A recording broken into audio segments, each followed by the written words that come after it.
نوێنەری 150 خاوەن عەرەبانە و دەستگێڕن. ماوەی 2 مانگە شارەوانی هەڵەبجە کارکردنی لە ناو شەقەمی بازاڕی شارەکەدا لێ قەدەغە کردوون.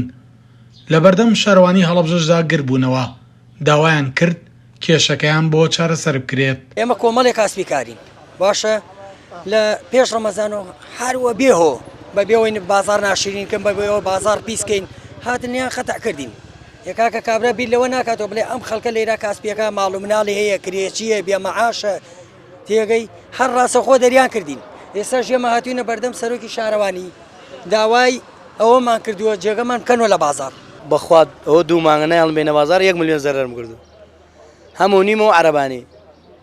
بەخوا ئەوە تا لێوا خۆ لەوە کێشایەتم هەیە یەکی شەوە ڕۆم و گسکە دەم لە بەردەمی شارەوانیە وەساوم لە مریۆ لای باخی گشتیە یەکە ڕۆمەوە ئەو ناوە گسکە دەم ئەنجا ڕۆم 120 تا 150 عەرەبانە ئەبوون پێشتر کە لەنەو بازارە بوون، بەڵام بەهۆی ئەوەی کە ئێستا جێگە و شوێنێک نییە لەبەرەوەی ئەو کۆڵانەش کابرا دوکاندارە نابێت نەیەڵە لەبەر دوکانەکەی بۆ سێ زۆربەی وازیە ناوە ئەو تۆزش کە لەوێ ماوەتۆ لە ناچاریە ماوەتۆ ئەڵێ بەشکەم بژێوی ئەمڕۆنە بەیانی باشتر بێ ئەم بەیانینە 2 بەیانی باشتر بێ خۆ دەزانی هەموو ڕۆژە لە زەرەرانە برادەرانەی من ماناتەکە ئەوەیە کاکەگیان ئەمجا دەیگرتنە ئەم بەقەڵانە لە بازارە نەماون بازارەکەی هەڵەبجە خوا ئاگادارە یعنی بڕۆ پرسیار کرد ئەمە راپرسیەکی بۆ بکەن ئێواران تۆزە خۆش و بازارەکەی بەبوونیان بەقەڵانەوە کە هاتنە بازار تۆزە قەرەباڵغی دروستە بوو. ئێستا کابرا من خۆم گەراجم هەیە لەنەو جەرگەی بازاڕی هەڵەبجە هاتووە بربەسی دانەوە لە کۆڵانەکە سێرە نایە بۆ گەراجەکەی من لە هەمان کاتە عەرەبانە چیاگانە لەوێ نەماون ئەم بەقەڵانە لەوێ نەماون بازارەکە بووە بە شوێنەکەی ئەمە بووە بە گەراج.